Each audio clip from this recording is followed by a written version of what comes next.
అందరికీ నమస్కారం అండి. మేము లోకేష్ బాబు, కృషి విజ్ఞాన కేంద్రం నెల్లూరులో విస్తరణ విభాగ శాస్త్రవేత్తగా పనిచేస్తున్నాను. ఇక్కడ మనం డిస్కస్ చేస్తున్న టాపిక్ ఏంటంటే భూసార పరీక్ష. అసలు భూసార పరీక్ష అనే చర్చ ఎందుకు వచ్చింది ఈ మధ్యకాలంలో? హరిత విప్లవం తర్వాత విచ్చలవిడిగా ఎరువులు వాడకం వల్ల, అదేవిధంగా ఇక్కడ ఈ భూసార పరీక్ష యొక్క మెయిన్ ఉద్దేశం ఏంటంటే భూమి యొక్క సారాన్ని పరీక్షించి తెలుసుకోవడం. అసలు సారం గురించి ఎందుకు తెలుసుకోవాలి? మెయిన్ ఈ నేల యొక్క పోషక సామర్థ్యాన్ని తెలుసుకున్న తర్వాత నేలకు అందించే పోషకాల ఖర్చును బాగా తగ్గించుకోవచ్చు. పంటపై పెట్టే పెట్టుబడి తగ్గటమే కాక మంచి ఆదాయము లభిస్తుంది. అలాగే ఈ ఈ భూసార పరీక్షలో మొదటిగా మనం ప్రథమ చర్య ఏంటంటే మట్టి నమూనాను సేకరించడం.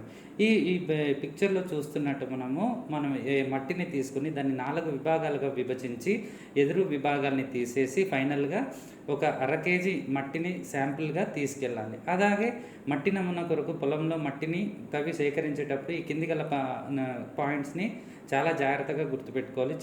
చెట్టు కింద కానీ, ఎరువు పశువుల పేడ ఉన్న దగ్గర కానీ, అలాగే ఎప్పుడు నీరు నిలబడే పల్లపు స్థానంలో మట్టిని ఎప్పుడు సేకరించరాదు. అలాగే గట్ల దగ్గరలో మరియు పంట పొలాల్లో ఎక్కడైతే ఎరువులు ఎక్కడ ఎక్కువ ఉంటాయో అక్కడ కూడా తీసుకురాదు. అలాగే ఈ భూసార పరీక్షల యొక్క ఆవశ్యకత ఏంటి? భూమిలో అంటే మన పంట పొలాల్లో లోపించిన పోషకాలను తెలుసుకుని సరైన మోతాదులో ఎక్కువ తక్కువ కాకుండా వేసుకోవచ్చు. అలాగే ఎరువులు ఎంత మోతాదులో ఎప్పుడు వేయాలో కూడా తెలుస్తుంది. అలాగే ఈ ఈ భూసార పరీక్షని దృష్టిలో పెట్టుకొని మన సెంట్రల్ గవర్నమెంట్ వచ్చేసి సాయిల్ హెల్త్ కార్డ్ పథకాన్ని ప్రవేశపెట్టింది 2015లో. ఇక్కడ ఏంటంటే ప్రతి 2 సంవత్సరాలకు ఒకసారి మీ సాయిల్ని లేదా మీ భూమిని మట్టిని పరీక్షించి ఒక కార్డ్ రూపంలో అందులో ఉన్న ప్రాధాన్యత ఈ మ్యాక్రో న్యూట్రియంట్స్ ఏమున్నాయి, తర్వాత ఈ ఎన్పికే, తర్వాత బోరన్, జింక్, ఐరన్, కాపర్, మ్యాంగనీస్ వీటి యొక్క శాతాన్ని తెలుపుతుంది. అదేవిధంగా ఇవన్నీ తెలుసుకొని దానికి తగ్గట్టు అనుగుణంగా కావాల్సిన ఎరువుల్ని మనం వేసుకోవడానికి దోహదపడుతుంది.